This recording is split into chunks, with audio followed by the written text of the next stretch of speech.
हाय दोस्त, नमस्ते।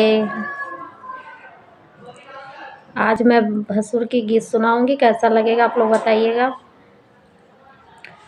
ऐसन भसुर निकम्मा मड़उआ में माल बिना रुसल। ऐसन भसुर निकम्मा मड़उआ में माल बिना रुसल।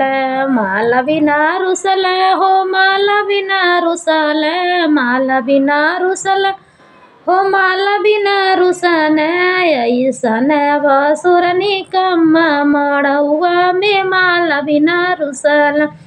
सन भसुर निकम्मा मड़उआ में माल बिना रुसल। एक मंडा खेत बेचला, दू मंडा बारी। एक मंडा खेत बेचला, दू मंडा बारी। तबहू ना लैला नीक साड़ी, मड़उआ में माल बिना रुसल। तबहू ना लैला नीक साड़ी, मड़उआ में माल बिना रुसल।